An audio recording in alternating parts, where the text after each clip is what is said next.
Okay, good morning and welcome to calendar time. And as I've been saying all week, we're going to be doing this from home. So you're just going to watch the video. You can follow along. You can answer the questions, sing our Days of the Week song. I'm going to be putting everything up on the calendar. I know you guys usually come up and do that, but because we're doing this from home, you guys won't be able to do that. So I'll be doing that, okay? So good morning and welcome to calendar time. Okay, so today is Thursday, April 16th. Okay, so if today is Thursday, that means yesterday was,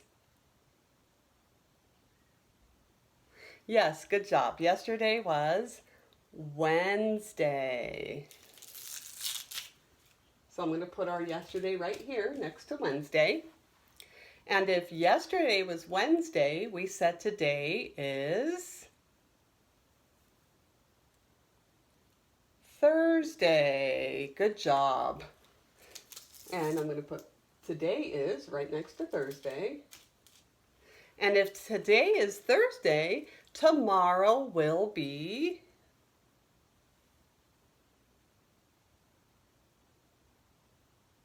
good job. Tomorrow will be what was our favorite day of the week when we were in school, huh?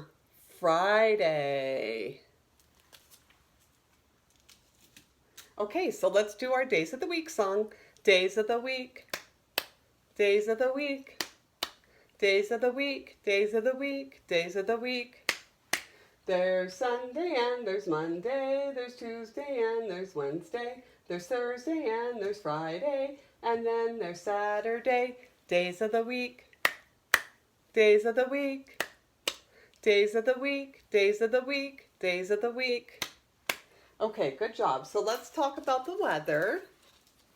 So, does anybody remember what season we are in?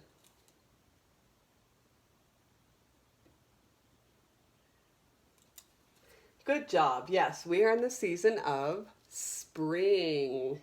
And today's weather is sunny and cool. Okay, so let's go over this one more time. Today is Thursday, April 16th.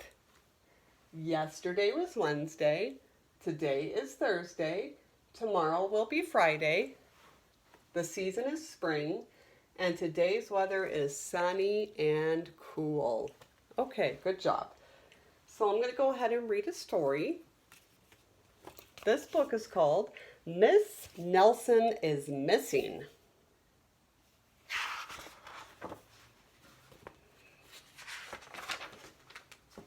The kids in room 207 were misbehaving again. Spitballs stuck to the ceiling, paper planes whizzed through the air.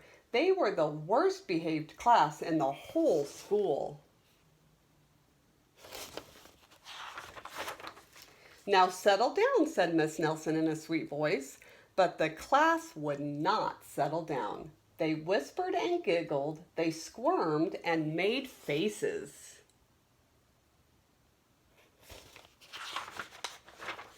They were even rude during story hour, and they always refused to do their lessons. Something will have to be done, said Miss Nelson. The next morning, Miss Nelson did not come to school. Wow, yelled the kids, now we can really act up. They began to make more spitballs and paper planes. Today, let's just be plain terrible, they said. Not so fast, hissed an unpleasant voice. So, when your regular teacher is not at school, is it okay to act up? No, huh? There's been days I've been absent, right? And you guys don't act up. You guys are good. A woman in an ugly black dress stood before them. I am your new teacher, Miss Viola Swamp. And she rapped the desk with her ruler. Where is Miss Nelson? Asked the kids. Never mind that, snapped Miss Swamp. Open those arithmetic books. Miss Nelson's kids did as they were told. They could see that Miss Swamp was a real witch. She meant business. Right away she put them to work, and she loaded them down with homework.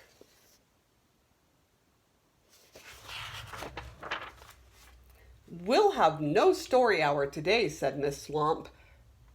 "Be quiet," said Miss Swamp. "Sit perfectly still," said Miss Swamp. "And if you misbehave, you'll be sorry," said Miss Swamp. The kids in room 207 had never worked so hard.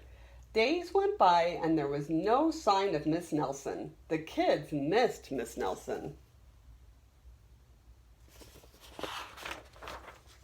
"Maybe we should try to find her," they said. Some of them went to the police. Detective McSmog was assigned to the case. He listened to their story, scratched his chin. He said. I think Miss Nelson is missing. Detective McSmog would not be much help."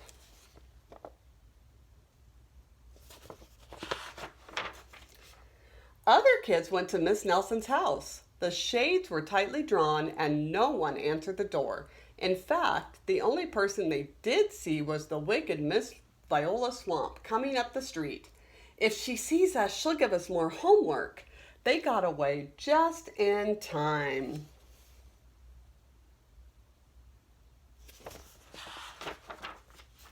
"Maybe something terrible happened to Miss Nelson. Maybe she was gobbled up by a shark," said one of the kids. But that didn't really seem likely. Yeah, do you think that that would happen? Probably not, right? Unless she went swimming where there were sharks.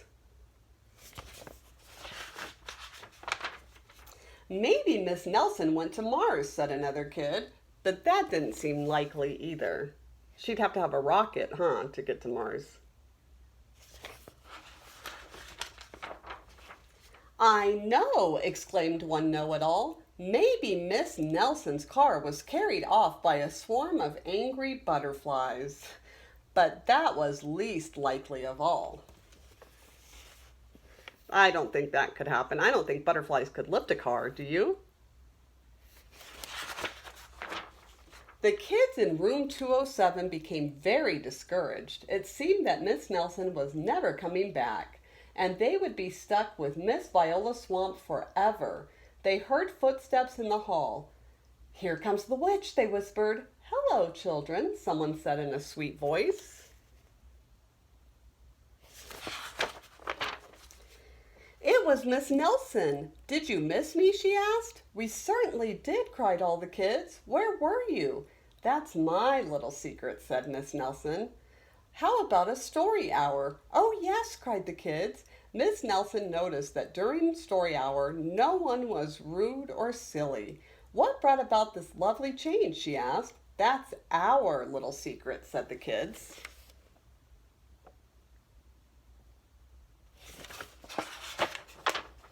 Back home, Miss Nelson took off her coat and hung it in the closet, right next to an ugly black dress. When it was time for bed, she sang a little song. "I'll never tell," she said to herself with a smile.